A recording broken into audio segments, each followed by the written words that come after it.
Hello all sentient beings and welcome to the Transmissions Podcast, where we talk all Hasbro, Takara, and third party Transformers! On this episode of Transmissions, we are joined by Sir Jimmerz from Distortion Productions as we talk about Toy World's Predaking teaser. Tarkara Tomy has confirmed a studio series Dark of the Moon Megatron, and Casio releases a Transformers G-Shock themed watch and pedestal. Today is Wednesday, November 14th, 2018, and this is episode 303 of Transmissions. Welcome to Transmissions, the podcast that's waiting for the vinyl release of Respect the Prime. I'm your host Charles, aka Big C, and I'm joined by the excellent Transmissions team. Yusuf, better known as Yoshi. Yo! And Darryl, the Cybertronian Beast. Hello. Let's talk Transformers.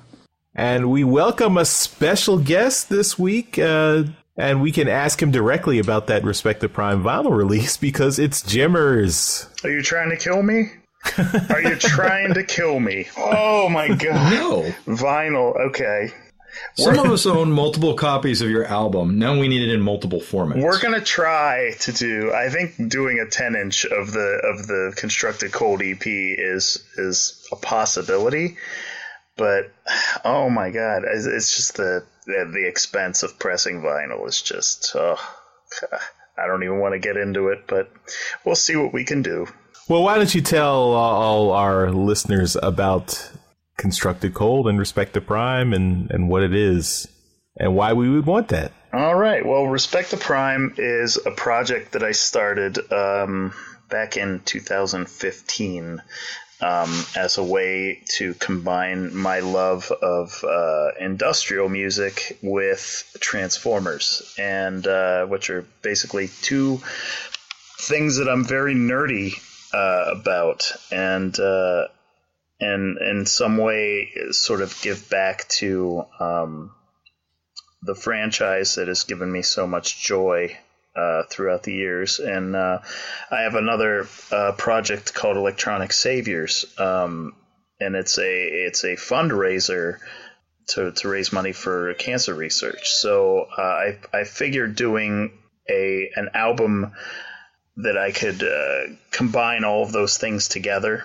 And I think the 86 movie was the perfect project to do it with. Is where, bands could cover the 86 movie songs and put together like a compilation and make it a tribute album. And we did two editions of it because the first edition sold out, and Casey Collar, John Paul Beauvais from IDW Comics did the artwork for it. That edition sold out pretty quickly, like within the year. So we did a convention edition, which is the current edition that's out right now. Nick Roche and Josh Perez did the artwork for it. And it's got different liner notes and two bonus tracks that are not on the first one. So after the success of that, and Electronic Saviors has to this day raised a little over $58,000 for cancer research, but we are going to make a huge donation of $15,000 in December. We usually make a donation every 2 years, but Volume 5 came out in June and has been the most successful one since Volume 1, and this is the biggest donation that we've made since Volume 1, so that's going to push us above $70,000 total raised altogether. I'm pretty proud of that. So I wanted to do a different project under the Respect the Prime banner in a way that will sort of show my love for the IDW series and everything that it represents. So I wanted to give bands a sort of homework assignment where they would have to read a story arc or a single issue and write a song about it. So that's what Constructed Cold is. That's the new EP that just came out. Some of you guys might have gotten it at TFCon. I know you guys did. Yeah, so that is the gist of the project. Who knows? Vinyl could be on the way, so I hope we can fulfill that. There is a full-length album coming next year. Timing on that is still up in the air. Yeah. So, and it will have different tracks than are on Constructed Cold. If there is any overlap, it won't be the same versions of those tracks for sure. So they'll be either club mixes or who knows. But so yeah, that's the project. Cool. And yeah, I just I got my CD direct from you since we actually work very close downtown in Pittsburgh, so that's cool. And we never hang out. That's cool though. Whatever. You can't take your buddy Jimmerz out for a Permani sandwich. That's cool. I will do that. I promise. It's on the podcast now, so now everyone knows. Everyone can give me shit if it doesn't happen. But I appreciate you guys having me on to talk about it. So thank you. Yeah, it's awesome. It's funny just because I had trouble just hunting down a CD drive so I could get the music onto my computer so I could listen to it. But it's not the most popular format nowadays. I can tell you that. I don't have a problem selling them at conventions, though. I mean, people seem to really enjoy it. They hear the music. We have it playing for them, and they're into it. But I do have some people say, I don't even have a CD player anymore. And I'm like, well, put it in your computer and rip it. Go digital. And it is available digitally everywhere, Spotify, iTunes, Amazon, all that stuff. It's available everywhere. So you can get it. But we prefer, if you're going digital, go to our Bandcamp site at distortionprod.com, because that way, that's like a direct sale to us. When stuff through Spotify, Amazon, especially Spotify, I mean, the payday on a Spotify stream is a joke. All the rumors are true. Artists get paid nothing from that. It's like fractions of pennies. So, we see direct business through the website. That helps us out, and with an achievement of over 70K raised for cancer research. Hey man, that's I'm fine with that. People have been really amazing. Yeah, that's awesome. All right, well, let's get on with the rest of the show. We would usually talk about donations. Sadly, no new donations this month, or this week, I should say. Hopefully not this month. But do want to remind all our Donatreons and thank you guys for continuing to contribute to the show. We do have lots of benefits. Jimmerz knows all about this because Jimmerz does contribute to the show. So thank you, Jimmerz. I am a friend with benefits. You are. So folks get to listen to the show live. They get that extra podcast, Transmissions Declassified, every month. For the higher tiers, you get some goodies mailed out to you. Then you can participate in our Discord chat. Although you don't even have to be a Donatreon to do that. You can join that for free. So there's an incentive to sign up, get our free stuff, get the free benefits we give you. And also, we still have this pre-Black Friday sale going on at TeePublic, which is where our new merchandise store is. So until November 18th, you can get get all the TeePublic shirts for $14. Might want to pick up a transmission shirt. If you were thinking about getting a transmission shirt, now might be the time. It makes a great Thanksgiving gift. Exactly. Thanksgiving's over. We're not... You don't talk.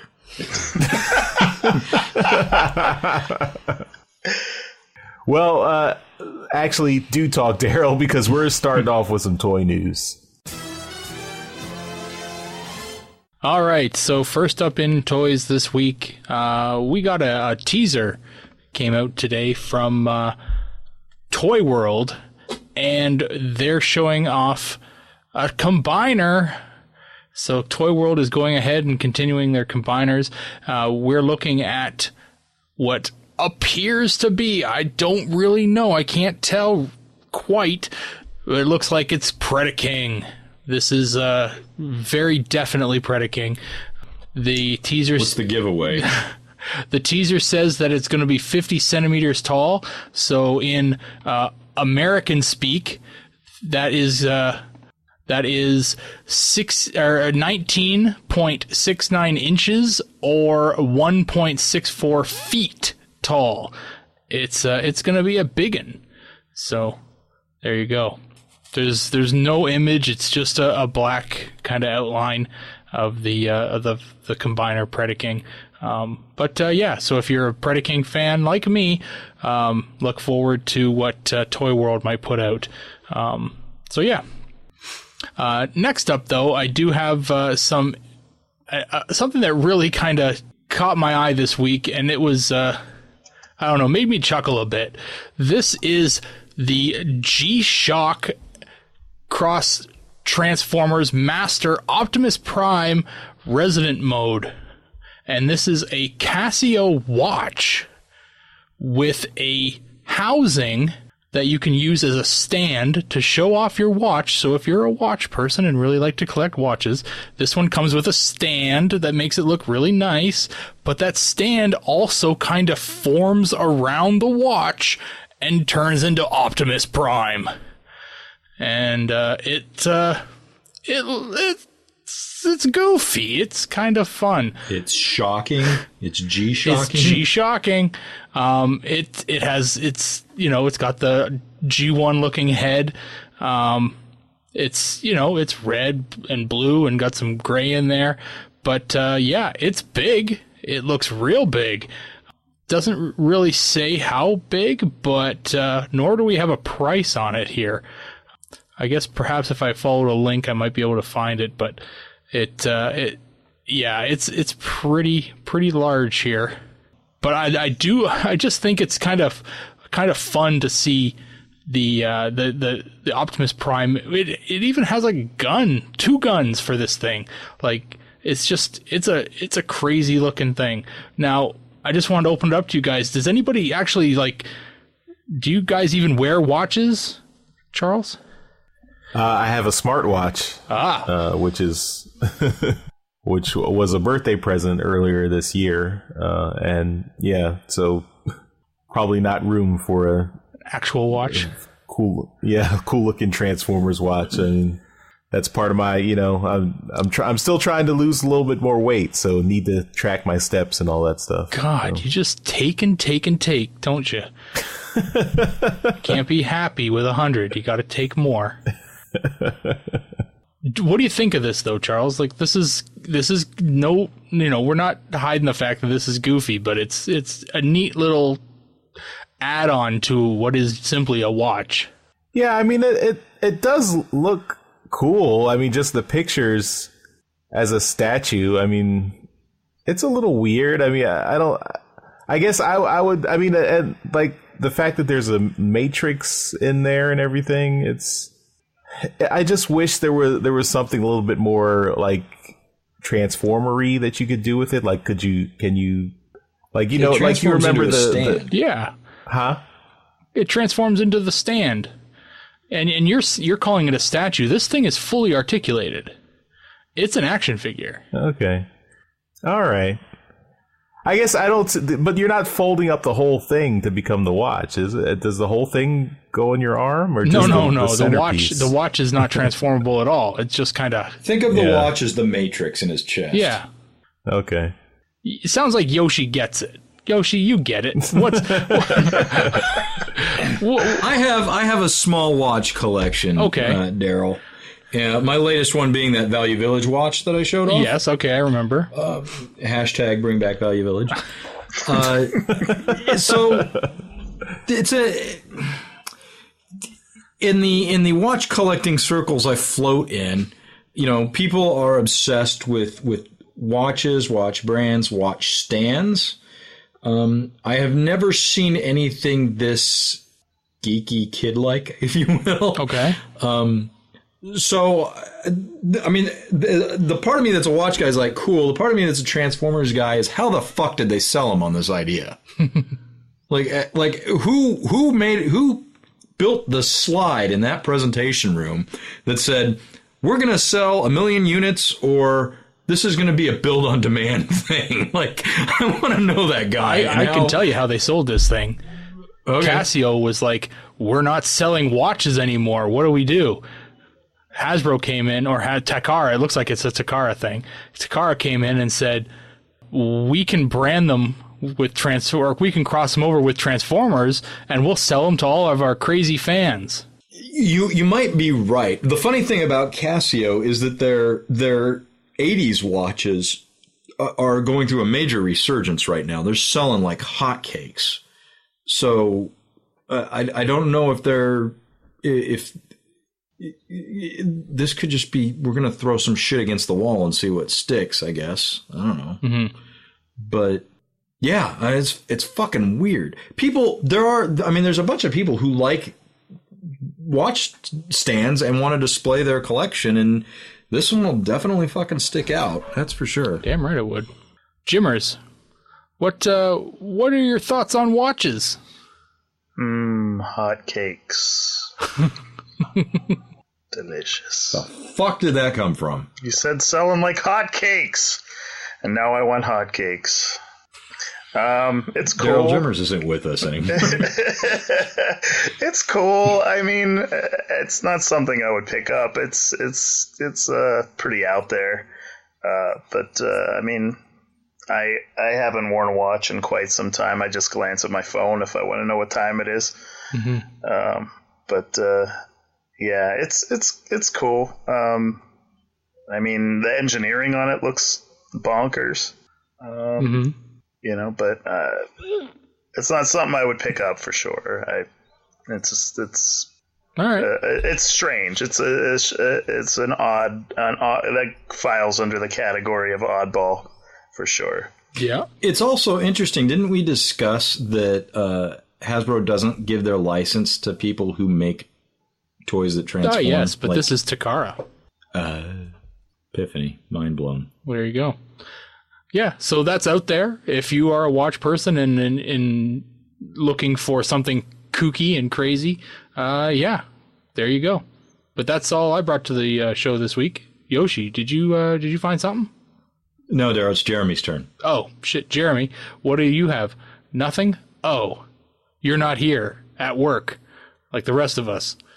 Yoshi, you're up. You just did my job for me. Thank you.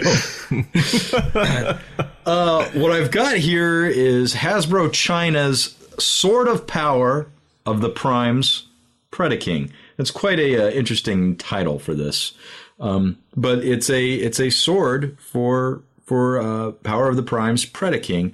I'm kind of shocked you didn't jump on this one, Darryl, because I'd figure this would be right up your alley. Am I completely wrong on that? Well, for me, it's not necessary. There's an add-on kit out there that adds a whole bunch of other stuff to the set, plus a sword. I don't even know what this thing costs. It's 829 yen, which is... It's like $2. It's probably like, yeah.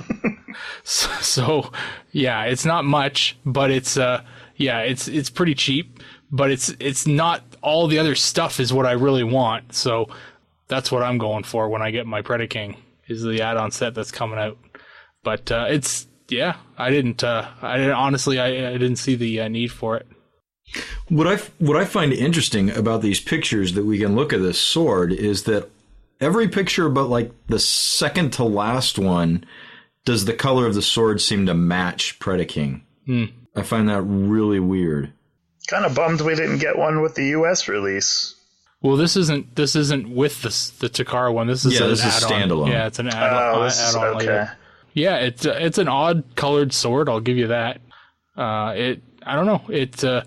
I fully expect, like, one of the reasons why I like the add-on kit as well is because the sword is like the bright, shiny, like metallic color of gold. Yeah. They've matched the gold sticker on the wings, so that's the color that the sword is coming in. And I think that's better for a sword. It should look like it's made of metal, not plastic like this one is. There's something very Power Rangey about this sword. I see Nerf. Do you guys see what it says in here? That you can't buy this separately, that you have to buy a Predaking in order to get the sword? Oh, really? Yeah, that's what it says in here. It says there's something important to consider if you are interested in the sword. It only comes included with Predaking. If you can't get the sword separately, you can already pre-order Predaking from the site. But remember, you have to pay for a complete set to get the sword. And if anybody knows anything about swords, it's knighted Sir Jimmerz here.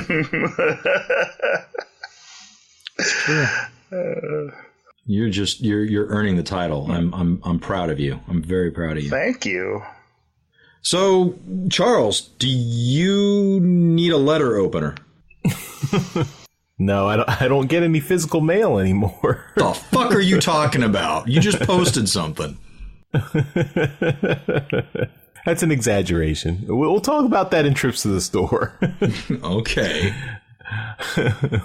But I am not interested in the sword. I mean, I'm not interested in Predaking, so I don't need the sword by itself, which I can't get by itself anyway. I'd have to buy a whole Predaking. Not even at Ollie's for $40?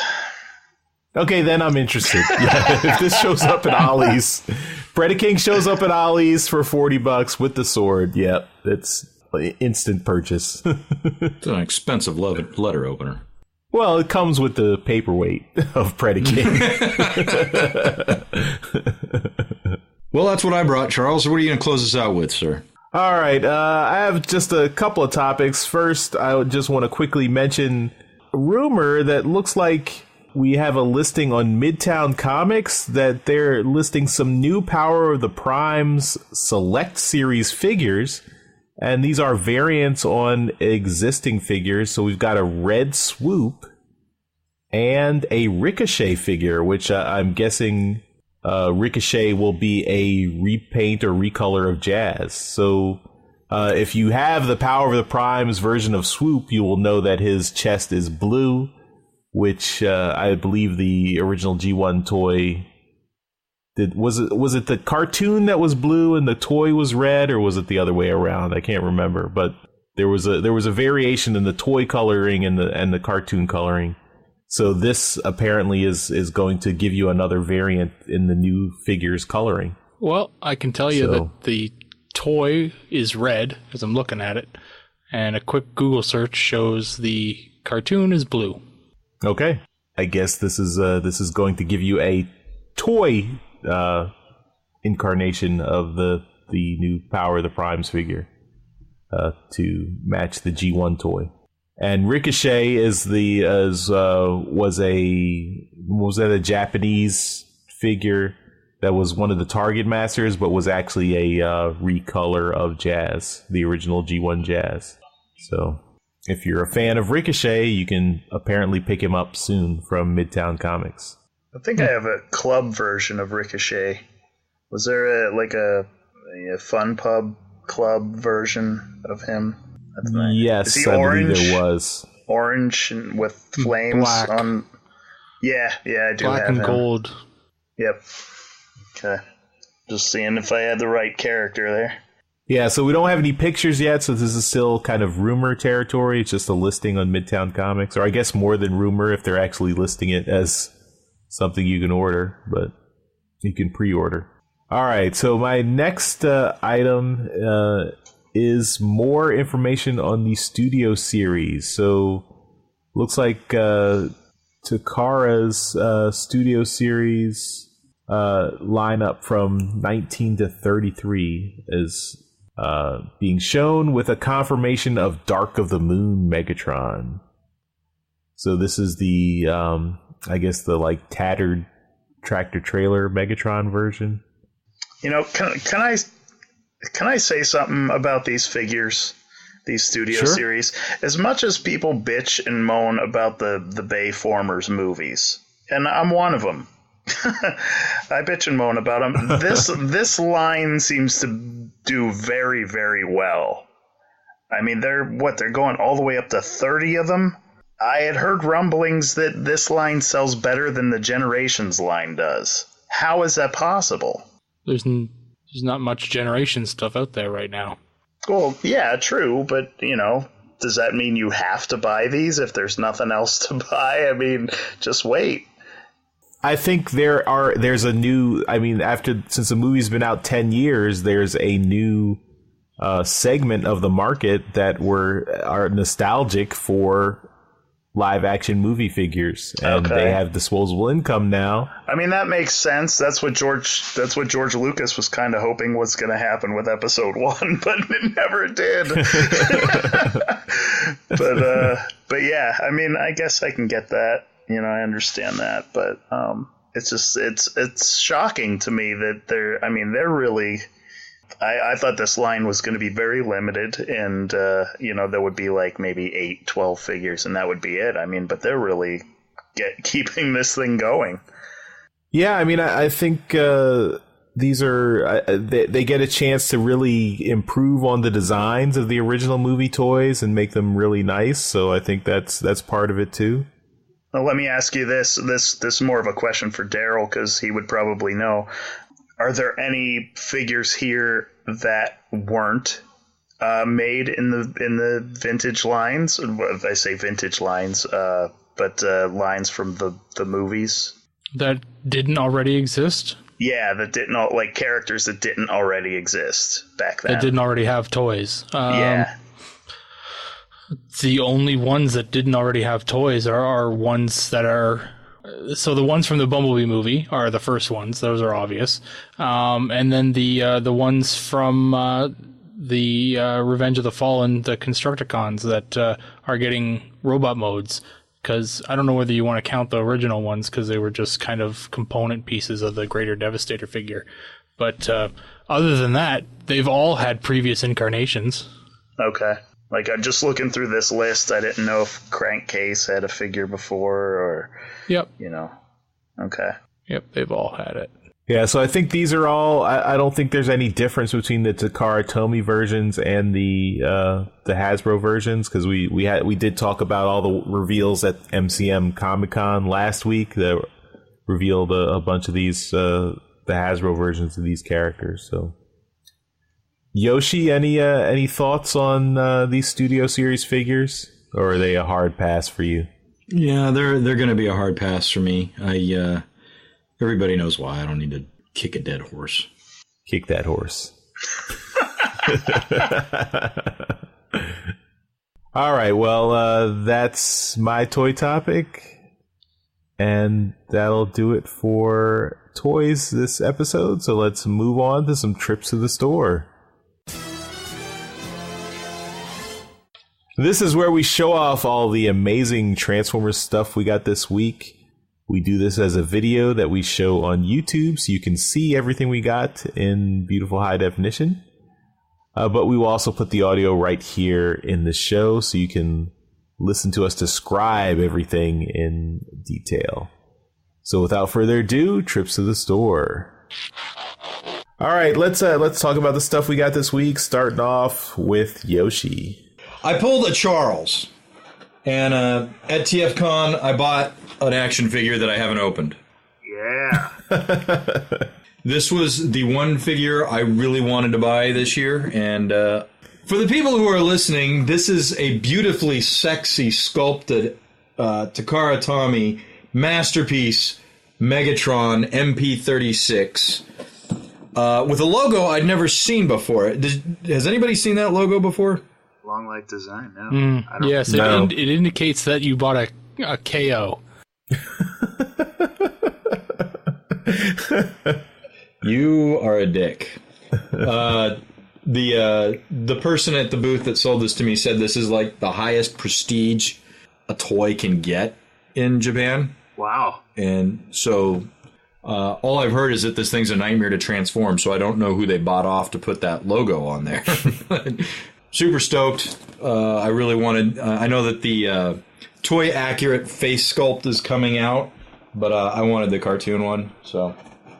Yay. Dude, that's awesome you got that. Like, I don't think at the point we were hanging out that you had gotten that yet, or at least I didn't know you did. You know, the cool thing about what we do, I feel like, is it's really honed down my collecting, so I was able to get into the convention in the first hour, swoop up what I was looking for, and put it in the room, and then focus on podcasting shit. The next thing is I had a sketch cover commissioned by Alex Milne, continuing my Tesla Autobot army. This is the Tesla semi-truck, who I have named Packer. And I just sent Alex Milno a bunch of reference images of the semi-truck before fucking TFCon Toronto. So he's had some time on this, and it looks great. It's fantastic. I'm super stoked with it. And that is done on a Regeneration 1 issue 96 blank cover. That's amazing. I love it. Yeah, he did great. Is that an homage to anything? I know you like getting the homage ones. I do, and it's not an homage to anything. I like to, when I get the Tesla ones done, I like to have the bot mode and the alt mode on the same cover. The next one I have, or the last one I have here, this is from Casey Collar. Let me get up close so you can see that. Sorry about the glare. Yes. Darryl, Yes. You figured out this homage really quick. Yes. So this awesome. is an homage to Fantastic Four 49. Nice. Oh, very cool. Wow, that's awesome. You have an original Fantastic Four 49. Yeah, not cheap. Let me tell you, not cheap at all. No, it says 12 cents right there on the cover. Yeah. Yeah. Never happening. Never happening. So, Casey knocked this one out of the park. This is one I submitted to Casey before Toronto, and he finished it, and I said, if you show up at Chicago, I'll take it from you. Otherwise, we'll just figure out how to mail it back. And he showed up, so... He's the man. He's awesome. That's amazing. He is great. This should have been a Unicron cover, I feel. I think that they had some issues with officially homaging not other Marvel. When we tried to do our cover homage, they wouldn't let us do a Marvel cover. I have issues with them not doing homages, so fuck them. I bought my own. There's some loophole with that Infinity Gauntlet homage. Oh yeah, with for Unicron 6, because that's supposed to be Thanos. Yeah, that's right. So I guess they can, and to some degree. But so, with the exception of food, that was pretty much my TFCon haul. That's all I got. I'll go next, realizing I made a mistake since I don't really have a TFCon haul. my things are going to be slightly anticlimactic. But I did get some interesting things. I got a couple of postcards in the mail. They don't have a return address, but I recognize the handwriting. And they are K-Girl postcards. Unfortunately... the post office kind of marred the image a little bit, so that was sad. But it's cool to get a K-Girl postcard since I wasn't able to get one at TFCon. This one came blank. I'm cover up my address, but there's nothing written there other than my address. Which is okay. A friend of mine sent me a blank postcard. I know who it is. We'll reveal that at the end, but. That's good. Thanks. I was going to mention it on the show, so here I am. You're welcome. I get a Spoiler alert. What? I got a second postcard. That's Grimlock, another K-Girl art. Beautiful K-Girl Beautiful K-Girl art. It's like somebody knows you like Grimlock. Somebody. That's awesome. Again, the post office kind of schmutzed it all up, which is terrible, so... that kind of sucks, but I'm at least grateful to have it. This one was not blank. I want you to hold it like that a little while longer, just so you can fully absorb what's on the reverse. This one was not blank. Again, I will cover up my address here, but this had some writing on it. That was so worth it. So. What's it say? Yeah. So Yoshi, people who are listening. It says donator, all up and down the postcard. Just says donator. Yeah. This was sent to me by Yoshi. For those who didn't realize, you sound upset because I don't know anybody else got you anything else from TFCon. Well, Darryl hooked me up with some scripts. That was nice. Oh, that was something I wanted. Although the K-Girl art is nice. I do like the K-Girl art, not the other side. Fuck you. I put a whole 5 I minutes also into that. got Lost Light 25. Lost Light 25. My comic shop only had the cover A, so it's just the Jack Lawrence cover. But that's the cover I picked last week, so I'm happy with it. So that's all I got this week. You're not showing off your scripts? What about your scripts? I showed them last week. Oh, damn. Okay. Jimmerz doesn't listen to every episode. Motherfucker. I listened to Alt Mode this week. I didn't listen to that one. He pays yet. us, so that works. I didn't listen to that one yet. But no, yeah. Well, I should say thank you, Jimmerz, for actually bringing the scripts back to me. So I do appreciate that, Jimmerz. You're welcome. You're welcome. All right, well, Jimmerz, I'm going to throw it over to you. So I think you've got some things to show off from TFCon, right? Yes, and then some. We'll start with the Lost Light 25s. Ooh, nice. I sheltoned it up, and this bad boy just came yesterday. Sorry for the glare, but this is the Alex cover, the RI. So I'm Very sad nice. to say this is the final Lost Light issue that goes into the box. But I am very, very sad to see it end. I guess we'll move on to this guy, which is my Casey Collar Alien 3 homage sketch. Nice. Which is, for those of you guys who don't know, obviously that's an Alien 3 reference. Sigourney Weaver is where Elita 1 is.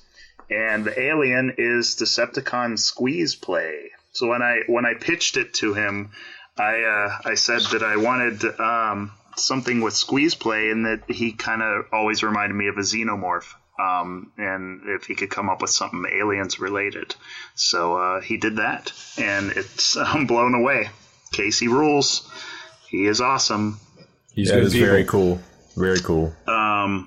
Iron Factory style. I was talking earlier how much I love Iron Factory figures, so I got the Drift and the Deadlock guys, and who are, I guess, a little bit older.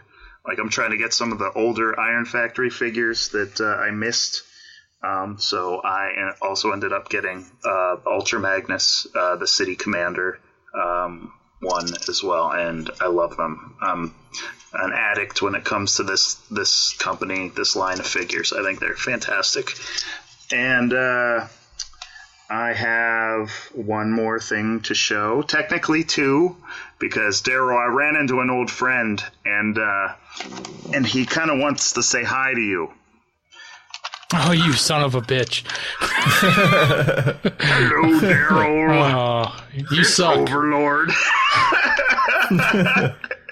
Oh, you bastard. I saw a couple of them at TFCon. They were over $500 loose, and I almost bought them just to shut you up. I was like, this is gonna hurt. This would hurt a lot, and I would hear about it for a long time, but it would be so worth it just to shut Jimmerz up. Well, Jimmerz deserves to give you shit, honestly. Yeah. well, we're going into that next, Yosh. What he's referring to is that at TFCon, Darryl came up to my table and was like, did you check your Facebook page? And I thought he meant Messenger. So I didn't, I looked at my phone. I'm like, this is the last thing I got from you, dude. And he was like, no, I posted something on your wall. So I look on Facebook. Wait, you can do that on a BlackBerry? Yep. Wow. I looked at my Facebook, and there was a picture of a comic book that I've been trying to find for about 4 years, ever since I, started collecting variant covers. And it was of More Than Meets the Eye, number 19, the RI cover, the Nick Roche Ultra Magnus helmet on the ground, and with just a white background. And that book goes for just ridiculous amounts of money on eBay and rarely ever shows up. It's one of the rarest books I know of. And Darryl picked it up, And he brings it over to my table and shows it to me. I was like, I'm afraid to even touch that thing, dude. I was like, put that in a bag and a board. But I was so jealous. Just knowing that I was in the same room as this book that I had been looking for so long. And Darryl snagged it right off of James Roberts' table for like $10. And my heart just broke. The next day, James came over to my table earlier in the morning. Before doors had opened, and I gave him a copy of Constructed Cold, told him about it, and then I was like, our friend Darryl got this rare book off your table yesterday. And he was like, oh, I know exactly which one you're talking about, and he was like, the one with the helmet on? I was like, yes. I was like, you do not have a second one of those, do you? And he was like, actually, I might, and I'm bringing more stuff down today, So he didn't. But the best part of this story is that Jeremy covered for me while I went and I got my autographs, like the Flint Dilley and a couple of the other G1 actors that were there. So I went over and I got their autographs, and Darryl was with me. And he was like, why don't you go over and say hi to James? His line's pretty short right now. I was like, oh, I don't want to bug him. He came to the table earlier, and I already asked him if he had an extra one. He was like, just go say. And I had my back turned to Darryl then, and I turn around, and James is standing there with this. And and then Darryl starts recording video of it, and I'm like losing my mind. It's like pretty embarrassing. And so I gave him a hug, and I was like, I'm like, oh my God, I was in shock. It's just a book that I've been looking for so long. Obviously, I had Alex and Josh Burcham and James all sign it, but Darryl and I are walking back to my table, and Charles, you awake there? Yes, it's late. I'm sorry.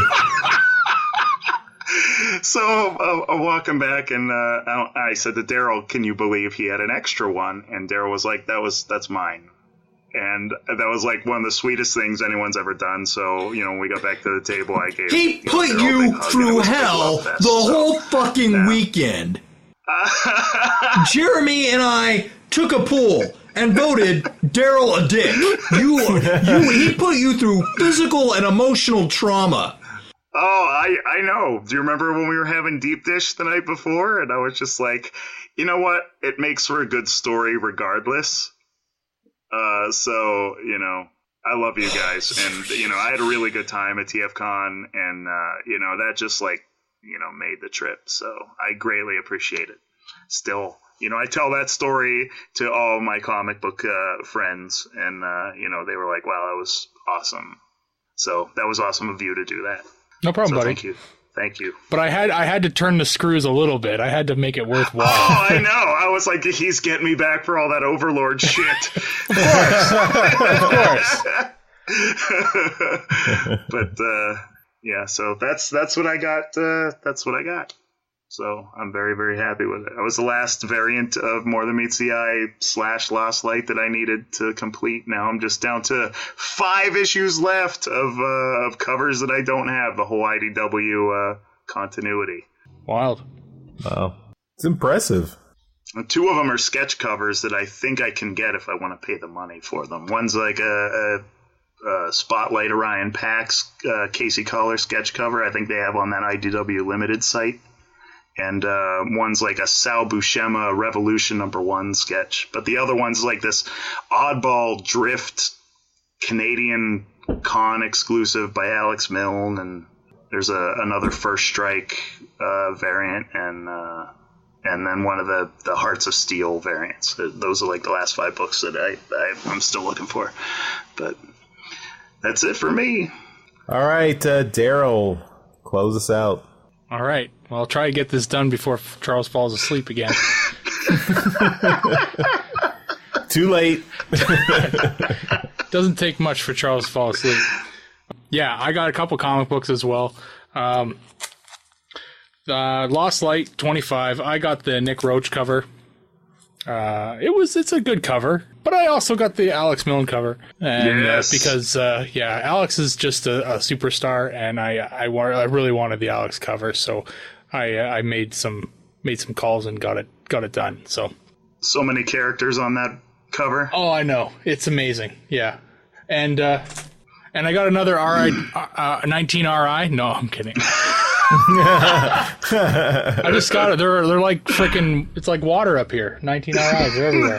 I also got a couple toys, and so let's see here. The what do I want to show here first? I guess I'll go with this one. This is one of the ones I did pick up at TFCon. This is a complete. This is from Help with. By Brad, one of our listeners and Patreons. He helped me get G1 Nightbeat. Whoa, So nice. pretty happy to have him. This was a toy that I had as a kid, and I had a lot of fun with him. But sadly got either broken and sold off by my mom, or given away or thrown out or whatever. But so I'm really happy and stoked to have him back as a complete figure. It's in great shape. Yeah, it looks pretty good. Shape. And he's not discolored either. No, there's he's in really good condition, so I'm happy to have him back. And I guess let's go with this one. I wasn't gonna do decoys as a collection, but I was like, I saw this and I thought I gotta get this one. This is Devastator. So a little G1 decoy Devastator. This was $8. Wow, So that's cool. It looks like a little eraser, but these are fun. I don't know they don't do anything, so they're just gonna sit there and it's gonna be fun. But the last thing I'll show off this week, this is another complete figure. If I have the opportunity, I'm buying complete stuff just to save myself the trouble of having to search down anything. But this is G1 complete Double Dealer. Oh yeah, that's a good figure. I've got him. He's cool. So I've never had a Double Dealer before. I've never even messed with one. So I've been having a lot of fun just kind of checking him out and seeing how everything works on him. He's an interesting figure, that's for sure. So I keep mine in bird mode. Oh yeah? Yeah. I don't have the space for that. He's got to stay standing in robot mode because he's thinner. But yeah. Those decoys remind me of Little Muscle Men. Exactly, yeah. I think that's what the same kind of company was responsible for making them. So, yeah. But that's it. That's all I'm going to... No, I'll show this one. This is one last thing. I can put it away after I show it.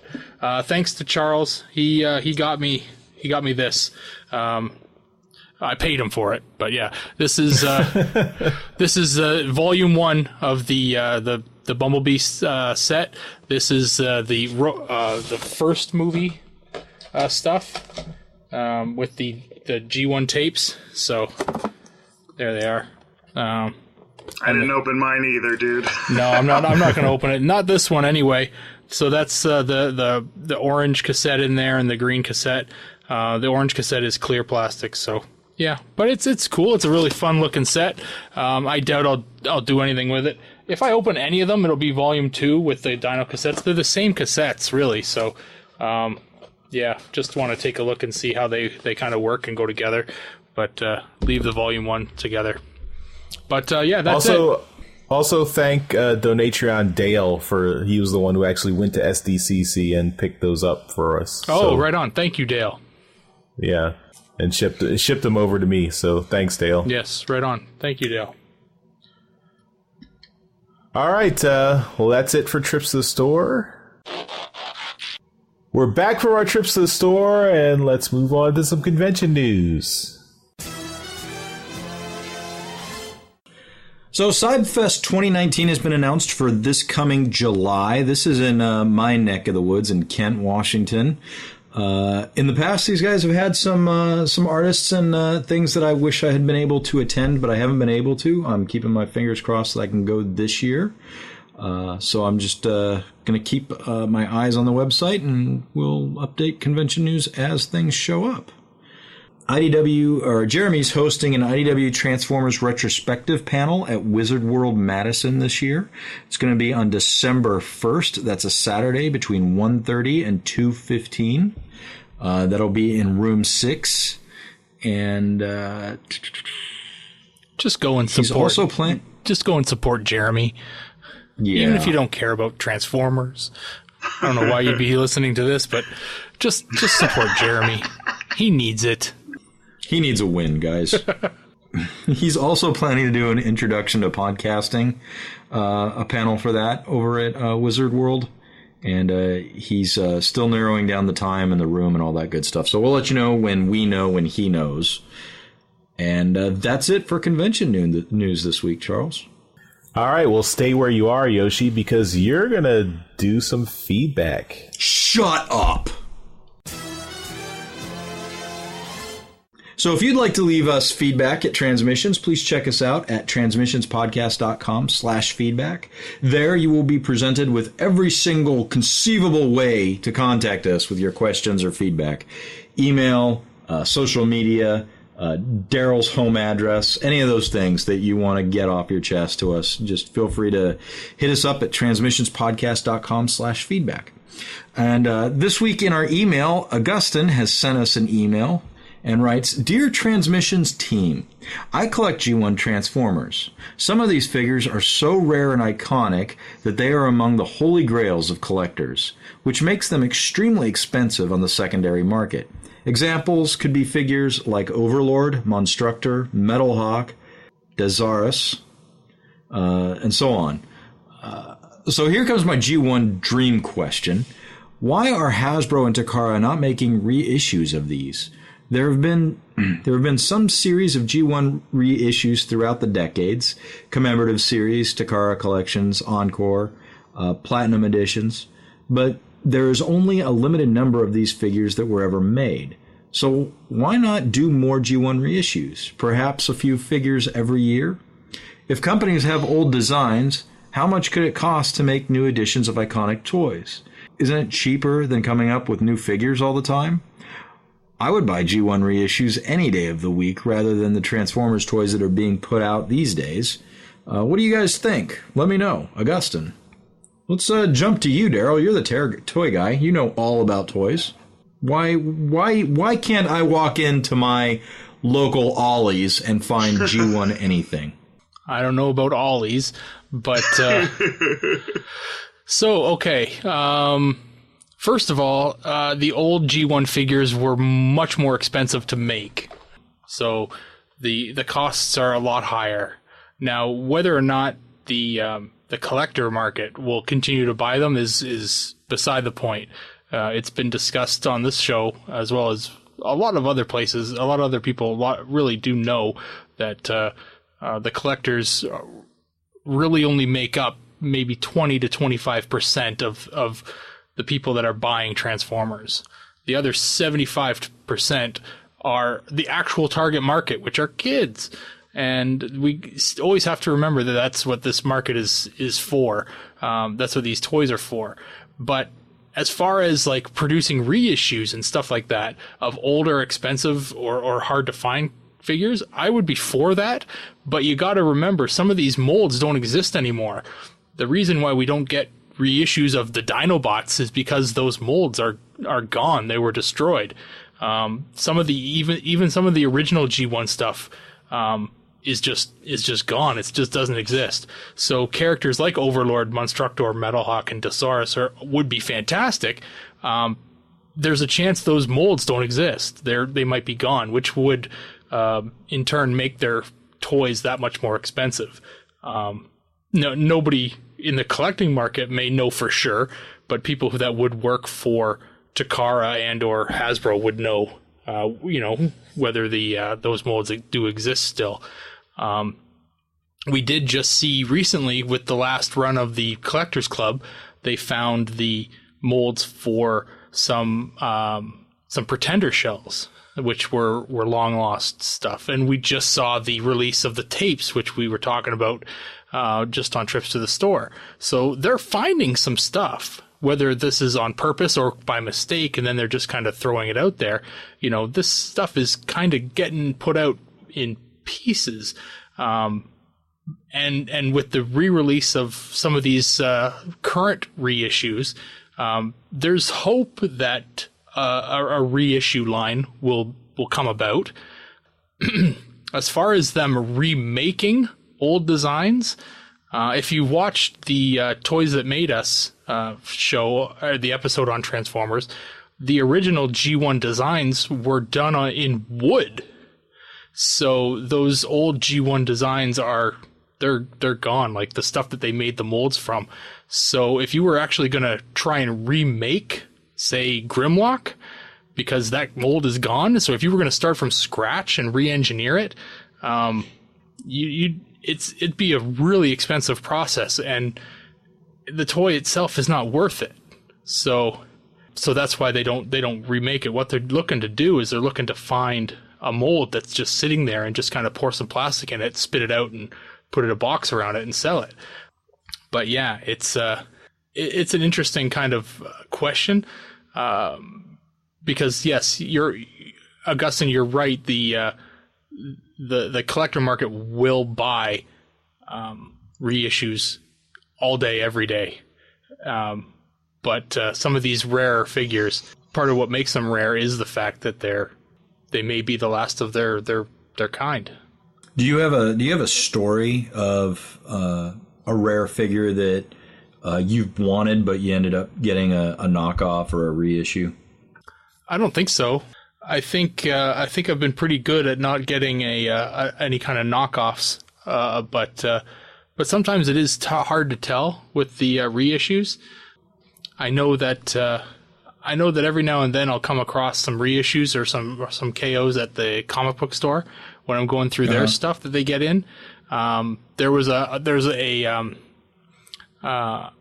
boxed, I think it's a boxed kickback, still sealed, and the box is great. It's beautiful condition.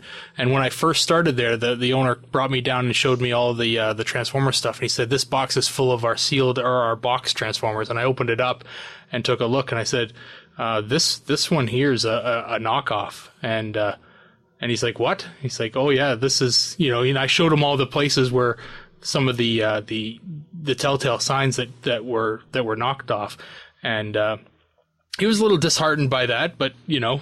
It's something that most people wouldn't really get to or know, but yeah, it's that would be something that I would, you know, you'd have to be aware of, is the every iteration of a reissue you have to make something different, because you don't want to have parts and you don't want to have people trying to pass them off as the original.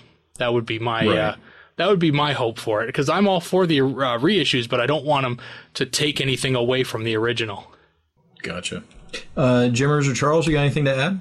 I have nothing really to add to that. I'm not exactly sure what goes into, you know, with molds or the decision-making processes on making the selection of who gets a reissue and who doesn't. You know, I know this, when G1 reissues do come out, it's usually like the more popular characters. Yeah. You know, I don't think we've, aside from that one fan club piece that Darryl mentioned, I don't think a Pretender has ever gotten a reissue, or for that matter, a Target Master, a Headmaster. You know, I'm not sure Power Master Prime maybe got a reissue at some point. But, yeah, I mean, I know that there's characters like, you know, Thunderwing or Metal Hawk, or my grail is Deathsaurus right now for G1, or Black Shadow. Black Shadow I hardly ever see on eBay. Did you see the one at TFCon? No, I didn't. I'm sure it was probably like $2,000 or something. It was $1,100, but yeah, it was sitting there loose on one of the guy's shelves. Wow. Yeah, I don't often see that character, but I at TFCon I really wasn't looking for G1s. No. But yeah, I mean, it would be cool to see reissues of some of those guys. But yeah, like you said, the molds probably don't exist anymore. Like what happened with the Dinobots.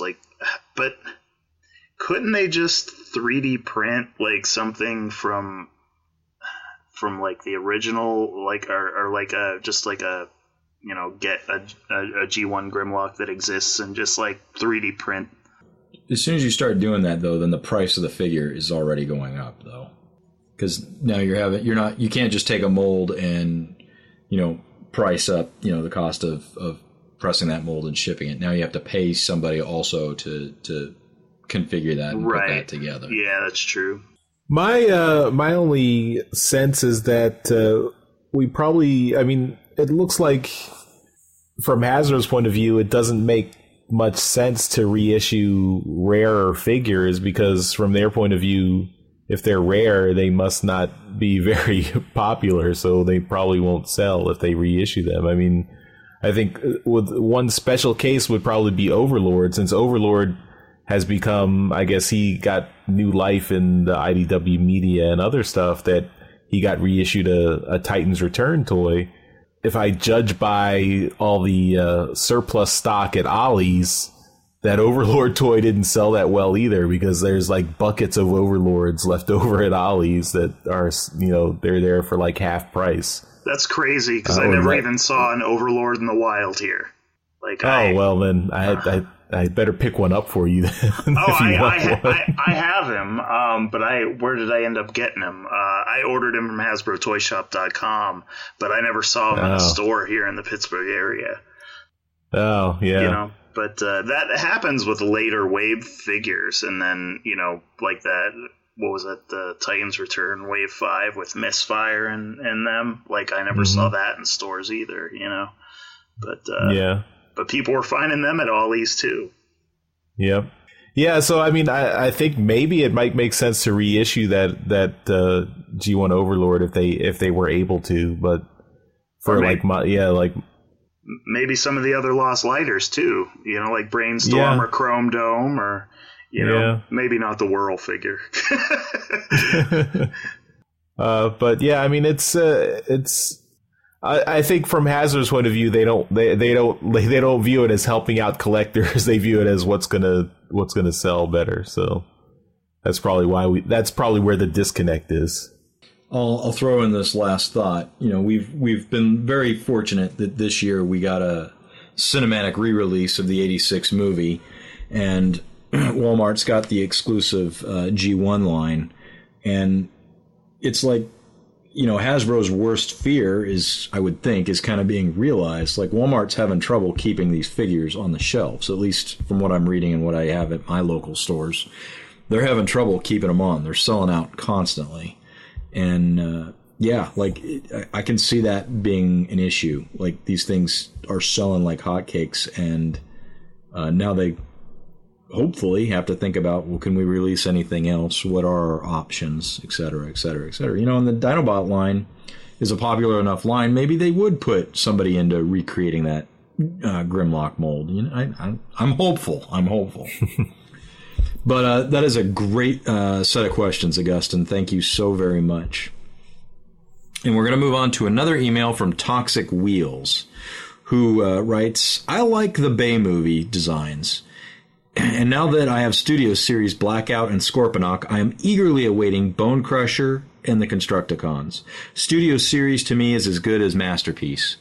And something that didn't get mentioned in the show, Dark of the Moon Megatron, the Mad Max tanker truck. I'm also hoping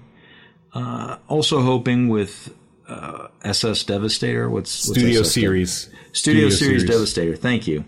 They include another head with his vortex grinder open, or a third-party add-on kit. Question for the Beast Wars fans host, if he has it. How's your MP34 Cheetor shoulder panels? Mine almost snapped off, and he's currently waiting for a super glue treatment. Oof. Be very careful with those panels. That's Jeremy, isn't it?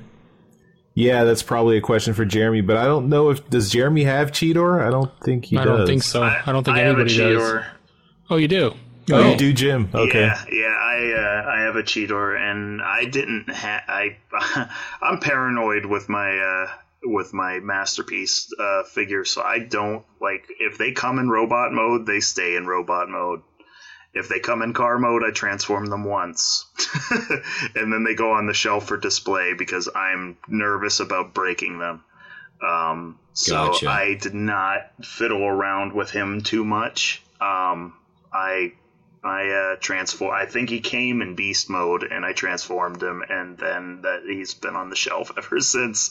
I'm just I got the repaint of him too, the Shadow Panther, and I've had nothing break on him, luckily. Which I can't say the same for my old MP. What was it, MP10 Megatron? Like, there are pieces of him that just snapped right off. But that's the reason why I'm so careful with Masterpieces, because that figure was horrible. And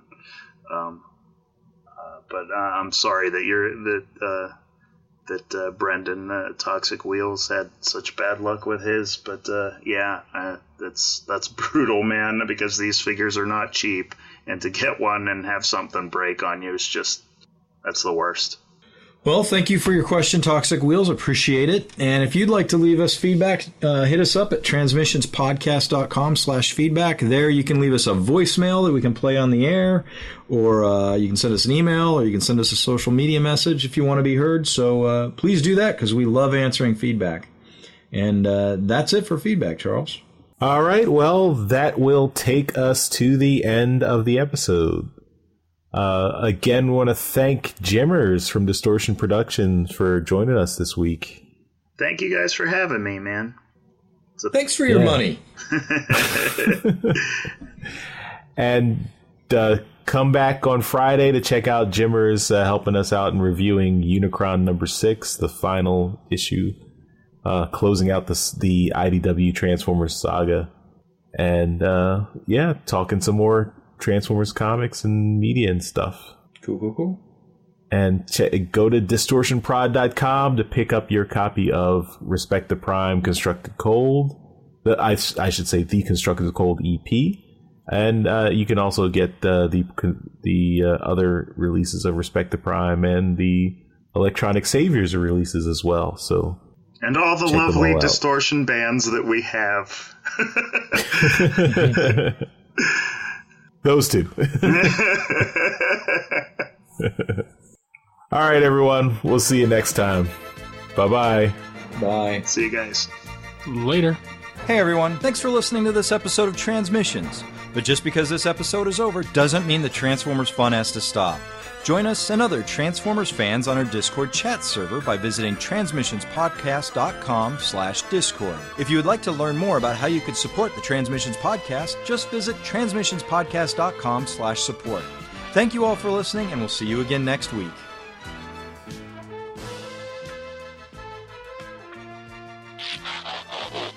I got yawn. Sorry. Fired. You bastard. Fired.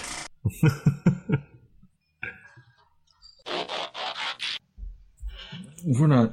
You don't talk. Actually, do talk, Darryl, because we're starting off with some toy news. Going on mute. I will say this. I think I passed. I don't think Jimmerz did a toy. I guess sometimes guests do toys, sometimes they don't do toys. Hey, sometimes you feel like a nut, sometimes you don't. And,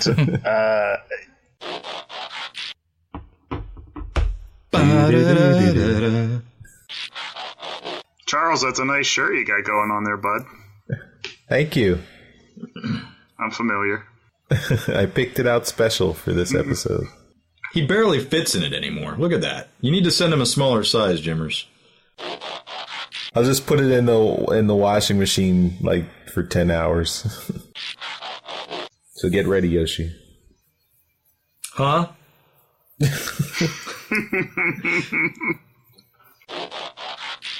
Yep, just give me a sec.